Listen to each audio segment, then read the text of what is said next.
Digital media के इस दौर में किसी भी मुल्क की सैर अब कोई मसला नहीं रहा। अगर आपको किसी मुल्क की सैर करनी है या उस मुल्क के बारे में कोई इन्फॉर्मेशन आपको चाहिए, तो आप सिर्फ उस मुल्क या जगह का नाम लिखें और इंटर करें, और उसके बाद देखें कि आपको आपकी मतलूबा जो इन्फॉर्मेशन है वो वीडियोस, पिक्चर या आर्टिकल्स की फॉर्म में बआसानी मिल जाती है। अगर आज से कुछ अर्सा पहले जाएं तो इसी चीज़ को, यानी अगर आपको किसी मुल्क के बारे में मालूमात हासिल करनी है या उस मुल्क के बारे में लोगों का क्या तासुर है और उस मुल्क की सैर करनी है, तो उसके लिए लोग उमूमन सफ़रनामे पढ़ा करते थे। तो आज मैं आपके सामने ऐसे ही एक ज़बरदस्त सफ़रनामे की बात करूँगा, जिसमें डॉक्टर आसिफ जाह ने अपने जापान के 2 असफ़ार के बारे में बहुत खूबसूरती के साथ तहरीर किया है। डॉक्टर आसिफ जाह ने 1996 और 2017 में 2 बार जापान का सफ़र किया है, और इन्हीं असफ़ार की बदौलत डॉक्टर साहब ने जापानी कौम की चंद खुसूसियात, जैसे कि उनके उठने बैठने के तरीके, रहन सहन के अतवार, लोगों से मिलना जुलना, ख़ास मकामात को अपने सफ़रनामे, जिसे वो सिंगापुर से जापान का नाम देते हैं, में तहरीर किया है।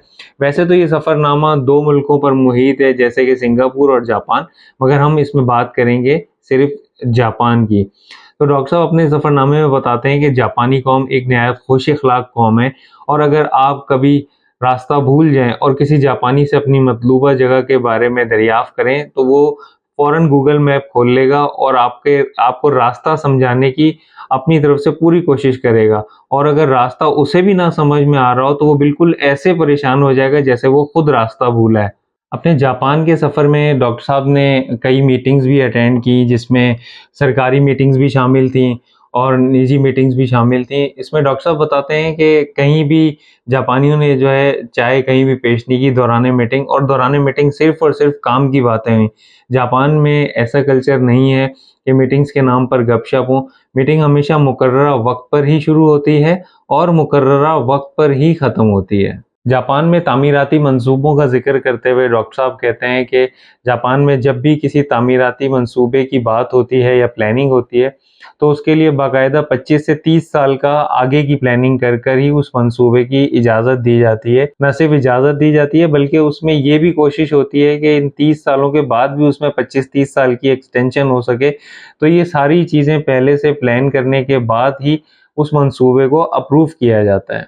एक जगह डॉक्टर साहब और लिखते हैं कि उन्होंने जब सुबह सवेरे वो सैर के लिए निकले, तो उन्होंने देखा कि रोड पर गाड़ी का कोई नामो निशान नहीं था, और इतने में एक गाड़ी आती है और रेड लाइट को देखकर फौरन रुक जाती है। उसने किसी भी तरह अकेले होने का कोई फ़ायदा नहीं उठाया और ना ही सिग्नल तोड़ने की कोशिश की। जब तक सिग्नल लाल रहा, वो गाड़ी सिग्नल पर रुकी रही।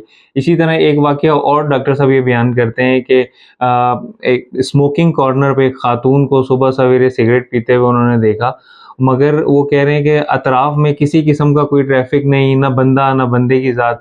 चाहती तो खातून ये भी कर सकती थी कि सिगरेट का धुआं उड़ाते हुए जा सकती थी, मगर उसने जो कानून है उसकी पासदारी की, और जो स्मोकिंग कॉर्नर था वहाँ पर खड़े रहते हुए स्मोकिंग की। जापान में दुनिया का बेहतरीन किंडरगार्टन मौजूद है, और इसे जादुई किंडरगार्टन भी कहा जाता है। इसका नाम फ्यूजी किंडरगार्टन है, और ये छोटे बच्चों के लिए ना सिर्फ तालीम का ज़रिया है, बल्कि तरबियत का भी ज़रिया है। और स्कूल का जो माहौल है वो जादुई तर्ज पर है, और इसकी अगर शक्ल या साख्त की बात की जाए, तो इसकी शक्ल या साख्त अंडे की तरह की है। डॉक्टर साहब लिखते हैं कि 2017 में टोक्यो में एक बड़ी तादाद ख़वातीन की फ्लैट्स में तनहा रहती थी, तो उन्हें सिक्योरिटी या सेफ्टी प्रोवाइड करने के लिए जापानियों ने किया ये कि मैन ऑन द कर्टेन के नाम से एक प्रोडक्ट इंट्रोड्यूस की। ये दरअसल कर्टेन्स थे जो कि एज अ प्रोजेक्टर एक्ट करते थे, और इसे मोबाइल फ़ोन की मदद से ऑपरेट किया जा सकता था। इसमें होता ये था कि अगर आप अपने मोबाइल फ़ोन से इस फीचर को एक्टिवेट कर दें, तो जो कर्टेन्स होते थे उस पे लोगों के शैडोज़ या इमेज आदमियों के इस तरह नज़र आते थे जैसे कोई वॉक कर रहा है, एक से ज़्यादा लोग चहलकदमी कर रहे हैं या वर्जिश कर रहे हैं, एक्सरसाइज कर रहे हैं, उछल कूद कर रहे हैं। तो उससे ख़वातीन को ये एहसास होता था कि बाहर से अगर कोई देखेगा तो उसे बिल्कुल ये महसूस होगा कि घर में लोगों की आमदो-रफ़्त है, और घर में सिर्फ़ तन्हा खातून मौजूद नहीं है, बल्कि एक से ज़्यादा लोग हैं जिसमें मर्द हज़रात भी मौजूद हैं।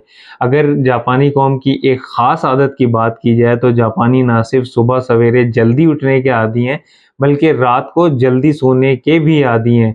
تو حضرات یہ وہ خصوصیات تھیں یا وہ باتیں تھیں جو ڈاکٹر صاحب نے اپنے سفر نامے میں بیان کی۔ اس کے علاوہ بھی بہت سے خاص مقامات ہیں جاپان کے جن کا ڈاکٹر صاحب نے ذکر کیا ہے، اپنے ٹرین میں سفر کا، ایئرپورٹ کا، اسٹیشن، بسز وغیرہ، اس کے بارے میں ڈاکٹر صاحب نے بتایا ہے۔ مگر اس میں سے میں نے چند خاص چیزیں آپ کے لیے نکال کے اور آپ کی خدمت میں پیش کی ہیں۔ امید ہے کہ اگر کوئی یہ کتاب پڑھنا چاہے تو وہ ضرور اس سے محظوظ ہوگا۔ میری بات سننے کا بہت بہت شکریہ۔